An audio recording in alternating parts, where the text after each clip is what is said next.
Everyone, this is CA पायल श्रीमाल और आज के लॉ के फाउंडेशन के रिवीजन वीडियो में हम कवर करने वाले हैं सेल्स ऑफ गुड्स एक्ट का यूनिट 3, जिसमें दो बातों पर मेन फोकस किया जाता है। एक प्रॉपर्टी, जी नहीं लैंड और बिल्डिंग वाली प्रॉपर्टी नहीं, ओनरशिप वाली प्रॉपर्टी,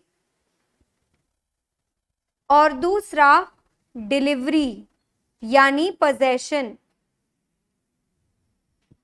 तो हम लोग दो पी पर फोकस करते हैं इस चैप्टर में, P for property which means ownership and P for possession which means delivery.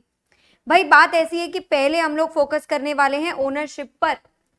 ये जो सेलर है ये अपना सामान बायर को बेच तो देता है, पर रिस्क किसका रहता है? अगर सामान को रास्ते में जाते हुए कुछ हो गया तो भाई सामान जब रास्ते में जा रहा है तब तो डिलीवरी हो रही है उसकी, पर डिलीवरी से कोई लेना देना नहीं है। यानी सामान किसके पास है, पैसा देना बाकी है कि नहीं, इन बातों से कोई लेना देना नहीं है रिस्क का।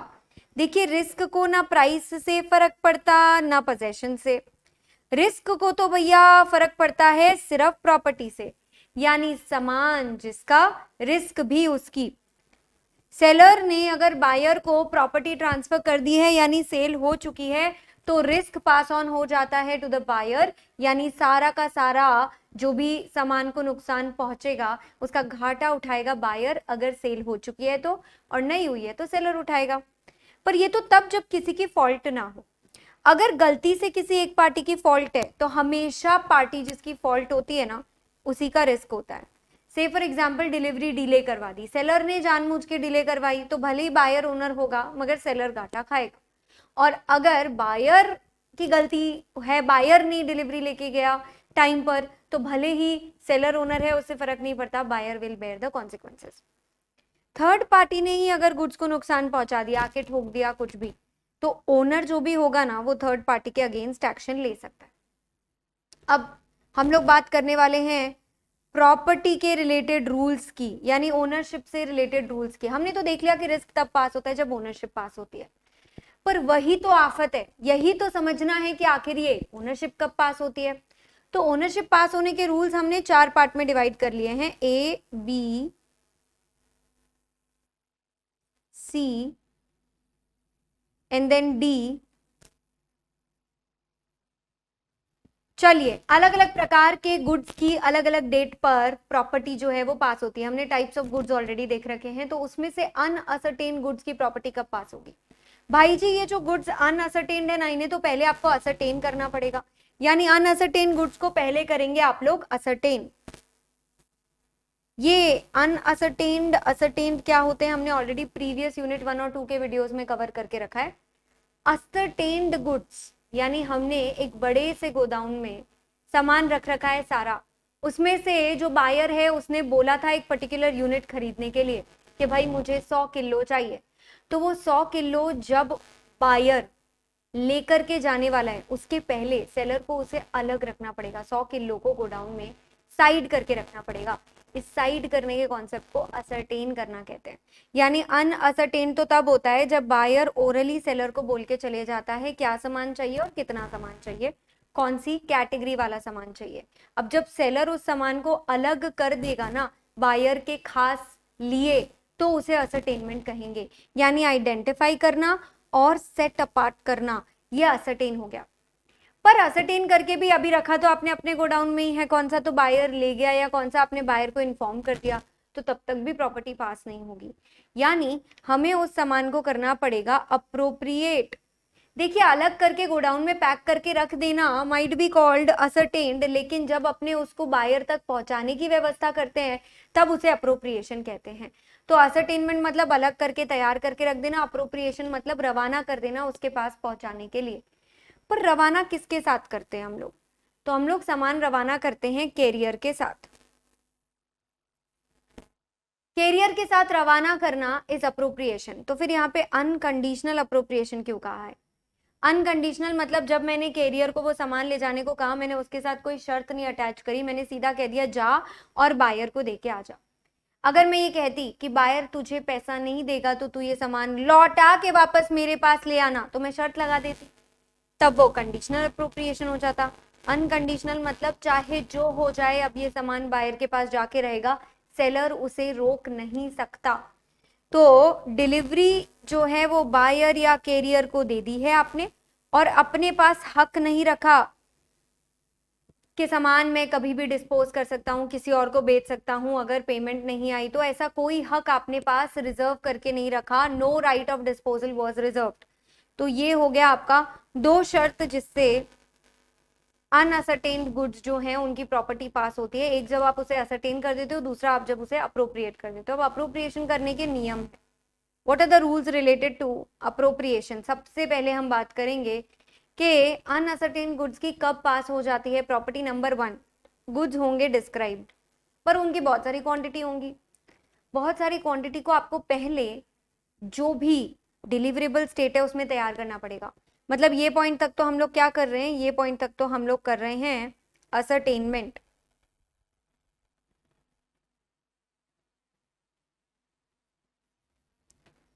फिर क्या होगा, डिलीवरेबल स्टेट में तैयार है यानी बायर को आ करके उसकी डिलीवरी लेनी चाहिए। पर मैंने डिलीवरेबल्स तैयार करने के बाद कैरियर यानी जो मिडिल पर्सन है उसको इस प्रकार का अप्रोप्रिएशन किया है कि वो अनकंडीशनल है। मतलब मैं चाहूं तो भी हक नहीं रख सकती उस सामान को किसी और को बेचने का या अपने पास वापस मंगाने का। अब ये अनकंडीशनल अप्रोप्रिएशन सेलर भी कर सकता है बायर से पूछ के, या बायर भी कर सकता है दुकान में घुस के, सेलर की मर्जी लेके छोटे छोटे पैकेट्स में डाल के ले गया, वो भी पॉसिबल है। ये जो असेंट है, ये जो हाँ है, ये एक्सप्रेस भी हो सकती है या फिर इम्प्लाइड भी हो सकती है। अप्रोप्रिएट करने से पहले भी आप पूछ सकते हो, हाँ जी, आप उसके बाद भी पूछ सकते हैं। ये हो गया आपका rule number 1 complete. Ascertain goods, uncertain goods की प्रॉपर्टी कब पास होती है। अब बात करते हैं असर्टेन या स्पेसिफिक गुड्स की। ये जो स्पेसिफिक गुड्स होता है ना, ये तो अपन दुकान में घुस के पहले से डिसाइड करके रखते हैं कि यही वाला मुझे चाहिए। तो यहाँ पे इसके रिलेटेड रूल्स हैं कुछ, देखिए। स्पेसिफिक गुड्स की प्रॉपर्टी कब पास होती है? नंबर 1, जब पार्टीज का मन हो, इंटेंशन। इंटेंशन जानना है मुझे तो मैं कॉन्ट्रैक्ट रीड कर लूंगी और हालात देख लूंगी सिचुएशंस के, यानी इंटेंशन, कॉन्ट्रैक्ट, सर्कमस्टांसेस। ये 3 केसेस से आपको पता चलेगा स्पेसिफिक गुड्स की प्रॉपर्टी कब पास होती है। पर इसके कुछ स्पेशल केसेस आते हैं। नंबर 1, डिलीवरेबल स्टेट में तैयार तो है सामान और प्राइस भी उसका डिटरमाइन हो चुका है। मतलब सामान भी पेटी पैक तैयार है, आपने भाई 100 किलो ऑयल की बात करी थी और वो जो है गैलन्स अलग अलग तैयार हैं, पूरे टेम्प तैयार करके रखे हैं उन्होंने, और आपका प्रॉपर उसको पैक करके रेडी करके रखा है, और हर टिन का क्या प्राइस है वो भी डिटरमाइन करके रखा है। मतलब एवरीथिंग इज रेडी। तो ऐसे केस में कॉन्ट्रैक्ट जब बनाना, वैसे ही प्रॉपर्टी पास होगी, buyer becomes owner. Delivery payment भले ही पोस्टपोन्ड हो, क्योंकि मैंने आपको पहले भी कहा है पोजेशन या प्राइस से फर्क नहीं पड़ता, सिर्फ प्रॉपर्टी से पड़ता है।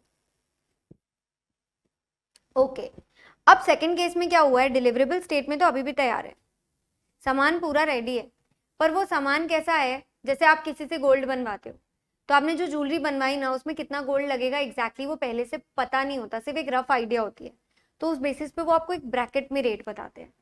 तो अब आपका सामान तो रेडी तैयार हो गया, लेकिन उसका प्राइस डिटरमाइन होना बाकी है, उसके लिए वजन करना पड़ेगा। मतलब पॉसिबली वजन करना, मेजर करना, टेस्ट करना, कुछ तो भी करके आप प्राइस डिटरमाइन करोगे। तो बेटा प्राइस डिटरमाइन करना है, बायर को बताना है, तब जाके प्रॉपर्टी पास होगी। अगर आपने प्राइस डिटरमाइन कर लिया मगर बायर को नहीं बताया, अगेन प्रॉपर्टी पास नहीं हुई है अभी तक, अभी भी प्रॉपर्टी पास होने में प्रॉब्लम है। ओके, नेक्स्ट केस पर आते हैं। नॉन डिलीवरेबल स्टेट, गुड्स ही तैयार नहीं है, डिलीवरेबल स्टेट में ही तैयार नहीं है। आपने कॉटन की बेली रेडी करने बोली थी, पूरे गोडाउन में कॉटन बिखरा हुआ है, लेकिन किसी ने भी उसको बेल्स में रेडी नहीं किया है। तो जैसे ही वो प्रोसेस कंप्लीट होगी और वो डिलीवरेबल स्टेट में तैयार होगा, वैसे ही नहीं पास होती प्रॉपर्टी। क्योंकि इमेजिन करिए एक केस जहाँ पे कॉटन की बेली पूरे फैक्ट्री में फैली हुई है और आग लग गई उस फैक्ट्री के अंदर में, और जब कोर्ट में ये केस चला तो सेलर तो यही कहेगा ना कि मैंने वो बेल्स को ऑलरेडी तैयार करके रख दिया था, आप लेने नहीं आए और बीच में आग लग गई, इसलिए अब आप बायर ही रिस्पॉन्सिबल होगा। पर ये बात पता कैसे चलेगी कि सेलर ने तैयार किया था कि नहीं किया था? वो तो हमेशा झूठ बोल देगा। तो इसके लिए एक रूल है, बायर को इन्फॉर्म करना जरूरी है। अगर आपने डिलीवरेबल स्टेट में तैयार कर भी दिया है तो कंडीशन यही है, प्राइस डिटरमाइन कर भी दिया है तो कंडीशन यही है, बायर हैज द नोटिस। क्योंकि जब तक आप बायर को नोटिस नहीं दोगे, उसे डिलीवरेबल स्टेट में रेडी करने का भी कोई फायदा नहीं है, फिक्स नहीं माना जाएगा, उस केस में प्रॉपर्टी पास नहीं होगी। अगला केस बहुत ही आसान केस, आ जाते हैं सेल ऑन अप्रूवल पर। भाई सेल ऑन अप्रूवल क्या होता है? सेल ऑन अप्रूवल के अंदर में अपन सामान जो है वो बायर को दे देते हैं और बोलते तू रख, पहले इस्तेमाल करें, फिर बाई करें, फिर परचेज करें। मतलब पहले आपके पास हमने सामान भेज दिया, अभी तक प्रॉपर्टी पास नहीं हुई है। प्रॉपर्टी कब पास होगी? देखिए जब मैंने आपको सामान बहुत दिन के लिए दिया था, तो तब आप बहुत लंबे समय तक रख लिए सामान, रिजेक्ट भी नहीं किए, तो मतलब अब आप एक्सेप्ट कर रहे हो ना। या फिर एक्सेप्ट करने का साफ तरीका, हाँ बायर ने हाँ बोल दिया सामान यूज करते करते, उसे बहुत अच्छा लगा। यह सेकंड केस सबसे सटल हिंट होता है, जब आदमी खुद ट्रांजैक्शन को अडॉप्ट कर लेता है। मतलब उसने हाँ भी नहीं बोला, ना भी नहीं बोला, मगर ऐसी हरकत करी कि उस हरकत से ही हमें पता चल गया कि वो एक्सेप्ट करने को तैयार है। जैसे कि उसने गिरवी रख दिया कहीं और, या फिर वापस रीसेल कर दिया, बेच दिया, तो इसे सेल ऑन अप्रूवल कहते हैं। If the buyer is reselling the product, which means वो उसको ऑलरेडी अपना प्रोडक्ट मानता है, तभी वो बेच पा रहा है ना, तो दैट इज रीसेलिंग। अब बात करते हैं सेल फॉर कैश ओनली और रिटर्न। कैश ओनली या रिटर्न के केस में क्या है कि भाई सामान जो है वो या तो तुम रखो या तो तुम लौटा दो, और रख रहे हो तो उससे प्रॉपर्टी पास नहीं होगी। प्रॉपर्टी तब पास होगी जब आप उसके लिए पे करेंगे, 150 रुपया देंगे। रुपया जो है वो पहले देना पड़ेगा। कैश ओनली वाले में भाई मैं नॉर्मली तुमसे हमेशा कहती हूँ, पी में प्रॉपर्टी से फर्क पड़ता है, पोजेशन से फर्क नहीं पड़ता, प्राइस से फर्क नहीं पड़ता, पर इस केस में पड़ता है भाई प्राइस से फर्क। इस केस में तो प्राइस से बहुत फर्क पड़ता है, क्योंकि ये है आपका सेल फॉर कैश ओनली और रिटर्न। भाई साहब यहाँ पे जब तक के आप प्राइस नहीं पे करोगे ना, तब तक प्रॉपर्टी पास होने वाली नहीं है। ये हो गया फिनिश। अब आ जाते हैं डी पॉइंट, जहां पे अपन ओनरशिप की बात कर लेंगे एक और बार। Sellers right of reservation to dispose the goods. देखिए मैंने आपको कहा था कि सेलर जब सामान चढ़ा रहा होता है ना गाड़ी में बायर को भेजने के लिए, तो वो एक्चुअली प्रॉपर्टी पास कर रहा है सामने वाले को। पर कभी कभी हम लोग कंडीशनल प्रॉपर्टी पास करना चाहते हैं, मतलब मैं कंडीशनल अप्रोप्रिएशन करना चाहती हूँ। बेटा ये कंडीशन हमेशा यही होती है कि पहले पेमेंट करो फिर ओनर बनो। अगर ऐसी कंडीशन लगा करके बेटा आपने डिलीवरी दी है तो डिलीवरी तो हो जाएगी, मगर देख लीजिए ऐसे केस में प्रॉपर्टी पास नहीं होती है, क्योंकि आपने शर्त लगा दी पेमेंट की और पेमेंट अभी तक आया नहीं है। इसे मान लिया जाता है deemed right of reservation of disposal. Reservation of disposal का मतलब ही यही होता है, सेलर चाहे तो किसी और को बेच सकता है। Deemed right of reservation of disposal. अब ये डिस्पोजल के केस में क्या है कि भाई शिपमेंट या फिर रेलवे रिसीट अगर आपने सामने वाले को पास ऑन कर दी है, सामने वाले को शिपमेंट या रेलवे डिलीवरी पास करी है अकेले, तो वो राइट ऑफ डिस्पोजल नहीं है। लेकिन अगर आपने उसके साथ एक बिल्स ऑफ एक्सचेंज बायर पे ड्रॉ कर दिया था, यानी आपने उसको रसीद दी, रसीद के साथ में पीछे चेक अटैच कर दिया, इसका ये मतलब है कि देख मैं तुझे रसीद तो भेज रहा हूं और तू गुड्स तो कलेक्ट कर पाएगा, पर साथ में पैसा भी दे। अगर आप इसे एक्सेप्ट कर लेते हैं, रसीद को साइन कर देते बिल ऑफ एक्सचेंज पर, तो प्रॉपर्टी पास हो जाएगी। पर अगर आपने पेमेंट रिजेक्ट करा तो प्रॉपर्टी भी यहाँ पे कैंसिल हो जाएगी, क्योंकि मान लिया जाएगा अगले बंदे ने अपना राइट रिजर्व करके रखा है, तू पैसा नहीं देगा तो मैं गाड़ी घुमा के सामान कहीं और ले जाके बेच देगा। This is seller's reservation of right to dispose of the goods. ये पार्ट डी अपना कंप्लीट हो गया। अब जो चैप्टर की शुरुआत में पढ़ा था ना कि भाई रिस्क जो है वो हमेशा प्राइमा फेसी प्रॉपर्टी के साथ पास होता है, इसका एक सेक्शन भी है सेक्शन 26, जहाँ पे ये पूरी बात अपन पढ़ रहे हैं कि देखिए वैसे तो सेलर का रिस्क सेलर का ही रहता है जब तक कि आप प्रॉपर्टी ट्रांसफर नहीं कर देते बायर को। और इसीलिए मैं कह रही हूँ डिलीवरी से फर्क नहीं पड़ता है साहब, पैसे से भी फर्क नहीं पड़ता है साहब, सिर्फ और सिर्फ फर्क पड़ता है प्रॉपर्टी से, ओनली प्रॉपर्टी से ही फर्क पड़ता है।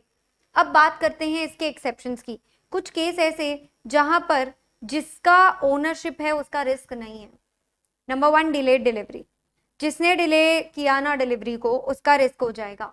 या फिर आपने स्पेशली अग्रीमेंट से साइन करा है कि नहीं बायर का ही रिस्क होगा या नहीं सेलर का ही रिस्क होगा, तो तुम जानो फिर यार। या फिर ट्रेड में ये फिक्स है, मतलब कस्टमर ही है कि हमेशा सेलर ही लायबल रहता है या बायर ही लायबल रहता है, तो अगर ऐसा कुछ ट्रेड में फिक्स है तो उस हिसाब से अपन कर लेंगे, वरना जनरल रूल इज जिसकी प्रॉपर्टी उसका रिस्क, जिसकी प्रॉपर्टी उसका रिस्क, खत्म।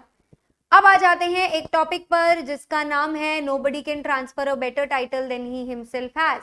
इसका मतलब ये होता है अगर मैं मालिक नहीं हूं तो मैं किसी और को मालिक नहीं बना सकती। इसको कहते हैं nemo dat quod non habet. Nemo dat quod non habet क्या है? Nemo dat quod non habet है nobody can transfer a better title than he himself has. जो सामान मेरा नहीं है वो मैं बेच कैसे सकती हूं? तो concept is sale by non owners and answer is अगर कोई नॉन ओनर है जैसे कि चोर उचक्का या भाड़ेती, अगर वो सामान किसी बोनाफाइड यूजर को भी बेचता है जिससे उसने बकायदा रकम भी ली है उस चीज के लिए, फिर भी बेटा बेटर टाइटल पास नहीं होगा। जो खुद चोर है, जो खुद मालिक नहीं है, वो तुम्हें मालिक कैसे बनाएगा? समझे? Nemo dat quod non habit. लेकिन बेटा अभी मैं इसके बहुत सारे सेक्शन 27 अपन ने किया, इसके बहुत सारे एक्सेप्शंस अभी आपको कराने वाली हूं। ये सब एक्सेप्शंस में क्या होगा ना कि बेटर टाइटल पास हो जाएगा। In all these exceptions the person who is not the owner will be able to transfer a better title to the other party which is the buyer. Okay, बात करते हैं सबसे पहले एक agent की। देखिए मर्केंटाइल एजेंट कौन होता है? मर्केंटाइल एजेंट एक ऐसा आदमी होता है जिसके पास हक है गुड्स को खरीदना, बेचना, गिरवी रखना, ये सब करने का हक। तो मर्केंटाइल एजेंट जो होता है ना, वो अगर किसी इंसान को प्रॉपर्टी पास करने की कोशिश कर रहा है, दुकान में हर आदमी एक छोटू बिठा देता है और वो छोटू को बोलता है कि चल तू काम कर, तो मालिक ने हमेशा एक रखा है एम्प्लॉई जो गुड्स सेल करता है। सी गुड्स तो मालिक के, पर सेल तो एम्प्लॉय कर रहा है ना, तो उसमें कोई प्रॉब्लम नहीं है, अच्छी प्रॉपर्टी पास होगी, सामने वाले को टाइटल भी मिलेगा। पर इमेजिन करिए एक दिन ऐसा हुआ, ओनर खुद अपनी मर्जी से सामान रखवा के गया छोटू के पास, यानी एजेंट के पास पोजेशन आया था ओनर की मर्जी से। वही गुड्स थे जो रेगुलरली दुकान में बिकते हैं, मतलब ऑर्डिनरी गुड्स जिनमें डील होता है बिजनेस, तो प्रॉपर्टी पास हो जाएगी अगर जो बायर खरीदने आया है वो गुड फेथ में आया था, पैसा देके आया था, उसको कोई नोटिस नहीं था कि ये सामने वाला जो एजेंट है आज इसका मालिक इसको मना करके गया है सामान बेचने के लिए। भाई अगर सेठ जी उस दिन मना भी करके गए ना छोटू को कि सामान नहीं बेचना है और छोटू ने फिर भी जिद करके बेच दिया या भूल गया, तो भी बायर को बेटर टाइटल मिलेगा, because agent is in possession with the consent of the owner. Owner की मर्जी से सामान उसके पास है, गुड्स ऑर्डिनरी कोर्स वाले हैं, बायर को गुड फेथ है, बायर को वैल्यू के लिए बायर ने खरीदा है, बायर को नोटिस है कि एजेंट के पास कोई अथॉरिटी नहीं है बेचने का। ये नोटिस अगर होता तो प्रॉब्लम हो जाती, ऐसा नोटिस नहीं है। अगर बायर मिला हुआ होता एजेंट के साथ, ऐसी मिली भगत हम यहाँ पे अलाउ नहीं करते।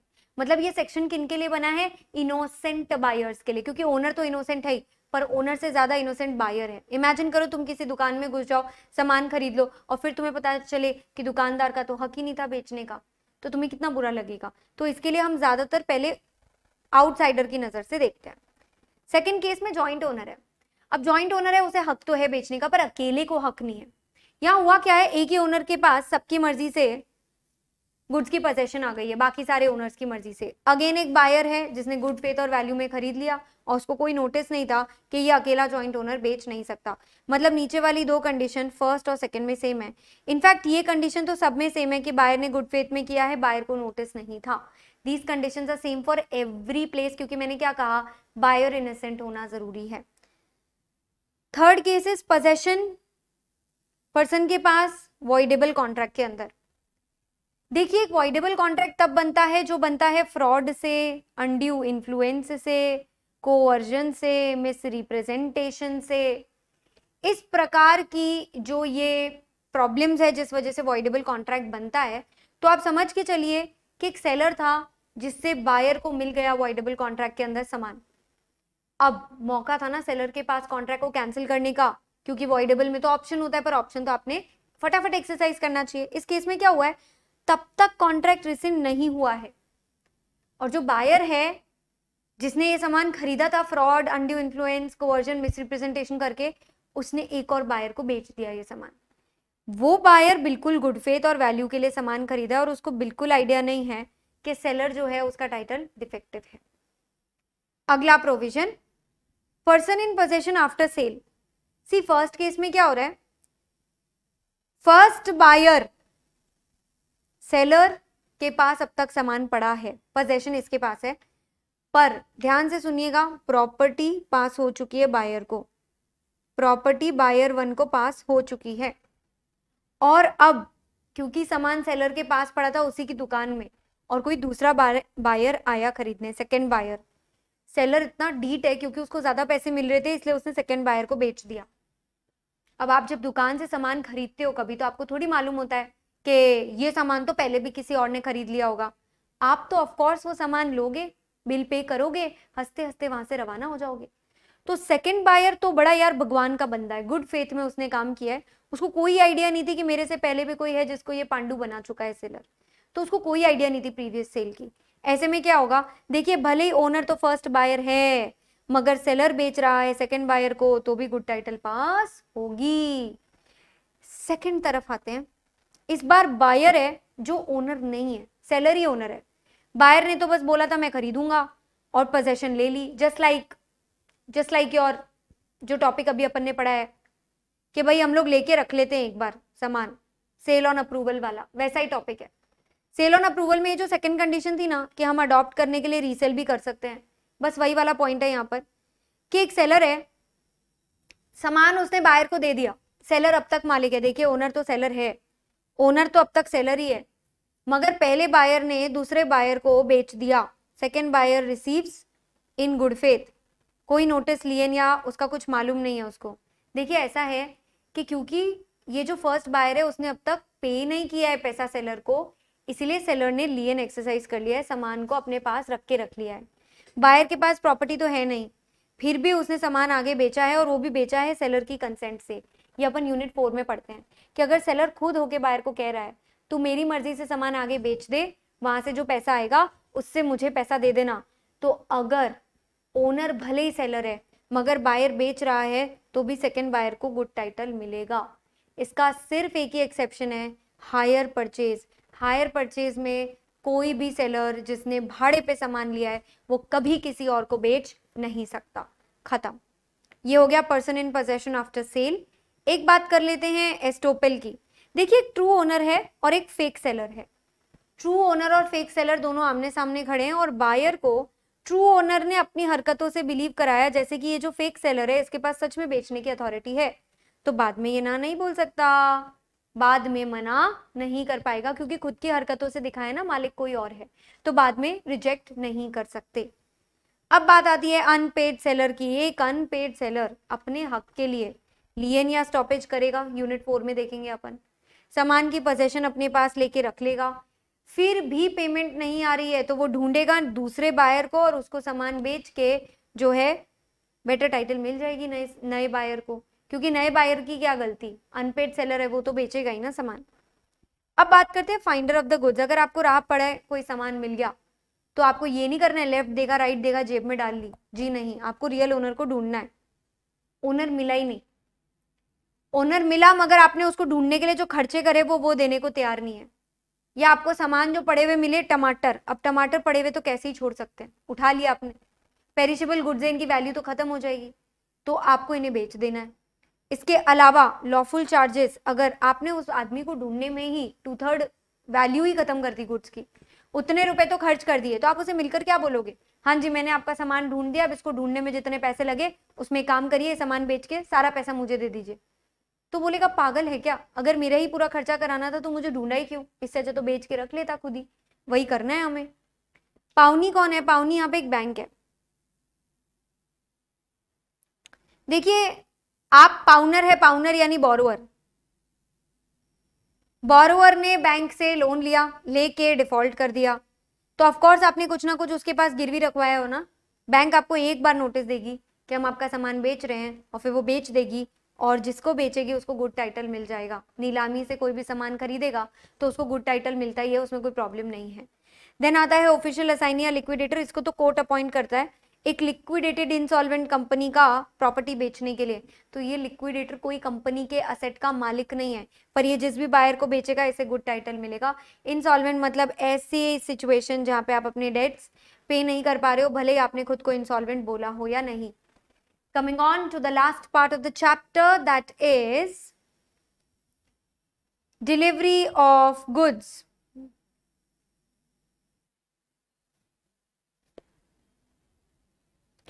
डिलीवरी ऑफ गुड्स, देखिए डिलीवरी का मतलब होता है वॉलेंटरी ट्रांसफर। ऐसा नहीं कि आप खड़े थे, कोई पर्स आपका छीन के ले गया तो वो डिलीवरी हो गई, जी नहीं।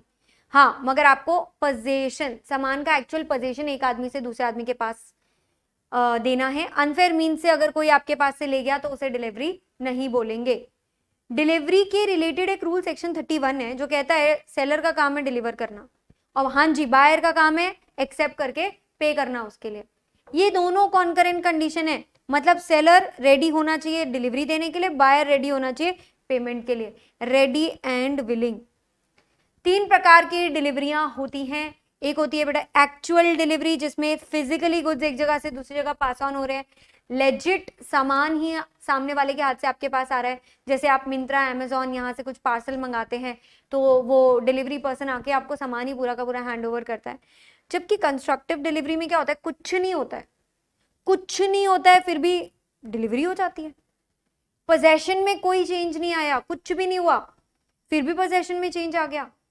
मतलब गुड्स की कस्टडी में चेंज नहीं आया है। जो आदमी होल्ड करके बैठा है ना गुड्स, अभी भी वही आदमी होल्ड करके बैठा है। एक एग्जांपल लेते हैं, एक है ए, एक है बी।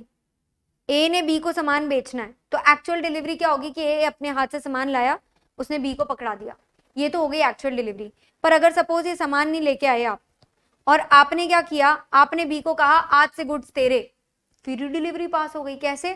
क्योंकि सामान पड़ा था एक आदमी सी के पास, आपने सी को फोन किया, कहा हलू सामान जो है अब बी के नाम पे होल्ड कर लेना। सी ने बी को फोन करके कहा हलू आज से मैं सामान तेरे भी आप पे होल्ड कर रहा हूं, और रिकॉर्ड में ये जो वेयर हाउस कीपर था उसने रिकॉर्ड्स चेंज कर लिए, सेलर के नाम से बायर के नाम पे कर दिए, सेलर के नाम से बायर के नाम पे कर लिए। सामान एग्जैक्टली वही पड़ा है जहां पड़ा था, कुछ भी नहीं बदला, फिर भी सब कुछ बदल गया। That is constructive delivery. Then आता है सिंबॉलिक डिलीवरी। सिंबॉलिक डिलीवरी में बड़े भारी भारी सामान है, इनको आप फिजिकली उठा के नहीं हैंड ओवर कर सकते। आपने अपने फ्रेंड से कहा भाई मुझे कार देना, उसने ला के आपके ऊपर ही रख दी, ऐसा तो नहीं होगा ना, क्योंकि फिजिकली नहीं हैंड ओवर कर सकते उन चीजों को, उनका सिंबल चाहिए होता है। एज इन उसने लाके आपको चाबी पकड़ाई, वो भी डिलीवरी होता है। गुड्स इतने भारी थे नहीं लाके पकड़ाए, उनके कागज पकड़ा दिए, दैट इज ऑल्सो डिलीवरी, तो वो सिंबॉलिक डिलीवरी होता है। टाइप्स के बाद आ जाते हैं, कई सारे नियम है डिलीवरी के ऊपर, डिलीवरी के ऊपर कई सारे नियम है, यानी there are total 16 rules on delivery, very small small rules. आइए देख लेते हैं एक एक करके कि क्या रूल्स है डिलीवरी के। सबसे पहला रूल, मोड कैसी होनी चाहिए डिलीवरी की। डिलीवरी की मोड ऐसी होनी चाहिए जिससे बस पार्टीज अग्री करे, कुछ भी करके डिलीवरी हो जाए, चाहे एक्चुअल चाहे कंस्ट्रक्टिव या चाहे सिंबॉलिक, बस उसका इफेक्ट होना चाहिए कि पोजेशन चेंज हो गई, पोजेशन चेंज हो जाए वही इफेक्ट होना चाहिए, बायर के हाथ में पोजेशन पहुंच जाना चाहिए। अब दूसरा बहुत इंपॉर्टेंट सवाल, क्या पार्ट डिलीवरी से होल डिलीवरी होती है? मतलब आधा टेम्पा पहुंच गया, पार्ट 2 ऑफ द टेम्पा अब तक नहीं पहुंचा, तो क्या पार्ट डिलीवरी होल डिलीवरी होगी? हो सकती है, अगर आपका ऐसा इंटेंशन है, आप कह रहे पीछे पीछे आ ही रहा है दूसरा टेम्पा, तो हो गई डिलीवरी। पर अगर आप इन दो ट्रकों को अलग करने का, दो टेम्पो को अलग करने का आपका इंटेंशन ही था, तो पार्ट डिलीवरी से होल डिलीवरी नहीं होती है। मतलब जैसा पार्टी बोले वैसा कर लेंगे अपने। याद रखे बायर को फोन करना पड़ेगा, सेलर को डिलीवरी के लिए मंगाने के लिए डिलीवरी आनी चाहिए, ऐसा फोन करना पड़ेगा बोलने के लिए।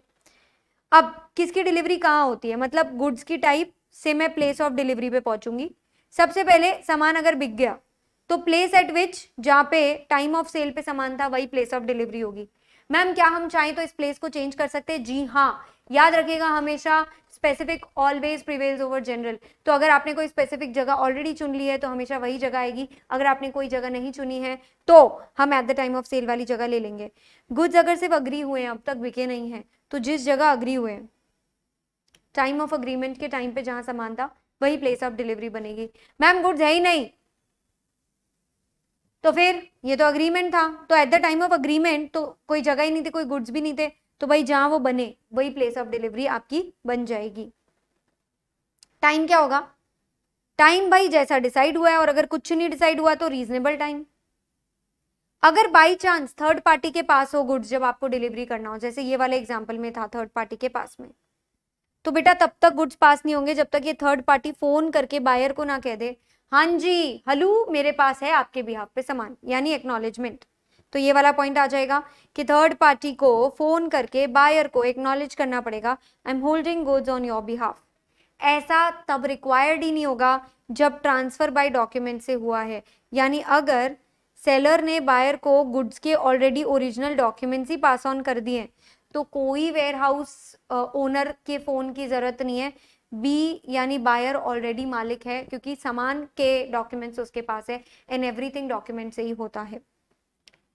Okay, next rule is time for tender. अगर कोई डिलीवरी मैन आया है आपके पास और बोल रहा है मैं डिलीवरी करना चाहता हूँ एक्सेप्ट करो, तो उसे रीजनेबल आवर पे करना है। रात को 3 बजे आके डिलीवर करेगा, चपेड़े नहीं खा जाएगा वो, ठीक है। तो expenses incidental to putting goods, अगर सामान को डिलीवरेबल स्टेट में लाने के लिए कोई खर्चा लग रहा है तो कौन रिस्पॉन्सिबल होगा? ऑफ कोर्स सेलर होगा, क्योंकि सेलर ही उसको डिलीवरेबल स्टेट में लाके दे रहा है। हालांकि मेरी बात ध्यान से सुनिएगा, सेलर सारे पैसे सूद समेत बायर से वसूल लेगा, लेकिन एक बार खर्चा सेलर को ही करना पड़ेगा। मस्त प्रोविजन आ रहा है कि व्हाट इफ रॉन्ग क्वांटिटी का डिलीवर हो गया। आपने कहा था 1000 यूनिट, 3 केस हो गए, शॉर्ट डिलीवरी में आपको मिले सिर्फ 700 यूनिट। आपके पास ऑप्शन है पूरा रिजेक्ट कर दो, 700 नहीं चाहिए, कम चलेगा ही नहीं, या फिर एक्सेप्ट करके कॉन्ट्रैक्टेड रेट पे 700 के हिसाब से पे कर देना। Suppose it was 10 rupees per unit, तो आपने 10,000 नहीं पे करने, आपने 7,000 पे करने, हो जाएगा काम। सेकेंड, अगर बाई चांस एक्सेसिव डिलीवरी आ गई, यानी आ गई 1200 यूनिट की, बल्ले बल्ले, या तो रिजेक्ट कर दो पूरे 1200, बोले समझ नहीं आता कभी कम कभी ज्यादा बेच देते हो, या फिर एक काम करिए आप उसमें से 1000 एक्सेप्ट कर लीजिए, 200 रिजेक्ट कर दीजिए। या फिर आप ये कर सकते हो कि आपको कह रहे हैं मोर द मेरियर, 1200 ही एक्सेप्ट कर लिए पूरे, तो 1200 इंटू 10 के हिसाब से 12,000 पे कर देना। बात तो 10,000 की हुई थी, पर कोई बात नहीं। अगर मिक्स्ड आ गया सामान किसी और चीज के साथ, तो आप या तो एक्सेप्ट कर सकते हो कॉन्ट्रैक्टेड वाला, और जो बाकी का एक्स्ट्रा सामान आया है या मिक्स होके आया है वो अगर अलग होता है तो उसको रिजेक्ट कर दो, या फिर आप कह रहे नहीं ये मिलावट वाला मुझे तो चाहिए ही नहीं, पूरा का पूरा रिजेक्ट कर दो। अगर वो अलग नहीं हो सकता तो वैसे भी आप रिजेक्ट ही करोगे। बचे हुए रूल्स देख लेते हैं। पहला रूल है इंस्टॉलमेंट डिलीवरी। देखिए आपने कोई इंस्टॉलमेंट के लिए कमिट नहीं किया था, इसलिए buyer is not bound to accept any instalment delivery. Secondly, delivery to carrier, हमेशा मान लिया जाता है कैरियर को डिलीवर किया म्हणजे बायर को ही डिलीवर किया। थर्ड रूल इज डिटीरियोरेशन, रास्ते में अगर सामान सड़ गया है, और वो सड़न जरूरी है, जैसे कि आयरन है तो जंग तो लगेगी, कोई प्रकार का आपका ये पानी या इस प्रकार का कोई इवेपोरेटिव पदार्थ है तो इवेपोरेशन तो होगा ही, तो बायर ही लायबल होगा नॉर्मल लॉसेस के लिए, क्योंकि इतना तो अपन मान के ही चलते हैं कि खराब होगा ही होगा, ठीक है। Buyers right of examining goods, हक है बायर को कि एक बार ना उसे रीजनेबल अपॉर्चुनिटी मिले एटलीस्ट ये खोल के देख लेने की कि कॉन्ट्रैक्ट में जो वादा हुआ था वही आया है ना सामान के अंदर में। देन आता है एक्सेप्टेंस बाय बायर, बायर उस डिलीवरी को कब कैसे एक्सेप्ट करेगा। देखिए या तो मुंह से बोल देगा कि मैं एक्सेप्ट करता हूँ, या फिर रीजनेबल टाइम तक रिजेक्ट नहीं करेगा और रिटेन करके रख लेगा, या फिर कुछ ऐसी हरकत कर देगा जो ओनरशिप से इनकंसिस्टेंट है, जैसे कि वापस बेचना या प्लेज करना। ये topic same as sale on approval वाला है।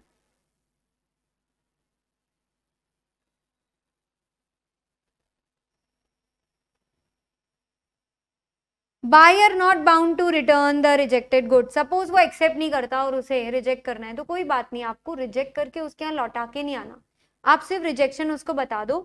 और अगर सेलर नहीं लेने आ रहा है सामान को तो बायर बेली बन जाएगा, और उसने जितना भी, मतलब बायर को थोड़ा ध्यान रखना है सामान का, पर ध्यान रखने के लिए जो भी खर्चा लग रहा है ना वो सेलर से मांग लेना पूरा का पूरा, ठीक है। अब बात करते हैं liability of buyer for refusal to take delivery of the goods. Suppose seller तो देने को तैयार है पर बायर सामान की डिलीवरी नहीं ले रहा, तो उससे उस नेग्लेक्ट से जितना भी घाटा लगा है या जितनी भी केयर एंड कस्टडी के चार्जेस लगे हैं वो सब बायर बेयर करेगा सेलर को। और अगर मीनवाइल सामान को कुछ भी हो जाता है तो it is the buyer who is responsible for any loss. मतलब नॉर्मली ऐसा होता कि भाई अगर प्रॉपर्टी सेलर की है तो सेलर ही लायबल होता, पर अगर आपकी गलती की वजह से आप पिकअप नहीं करके लेके जा रहे हो सामान तो बायर लायबल हो सकता है। वो तो हमने देखा ही था। कब होगा आदमी लायबल? जब सेलर तो तैयार है देने के लिए, विलिंग टू डिलीवर भी है, सामान तैयार भी है, उसने बायर को रिक्वेस्ट भी किया, मगर बायर डिलीवरी नहीं लेने आया रीजनेबल टाइम के अंदर अंदर। इसके साथ हमारा डिलीवरी तक का पूरा कॉन्सेप्ट यहाँ पे होता है finish, and we are done with unit 3 of SOGA. मिलते हैं अगले वीडियो में यूनिट 4 ऑफ सोगा के साथ में। All the best for your upcoming exams and do comment your doubts and please leave a heart if you loved the video.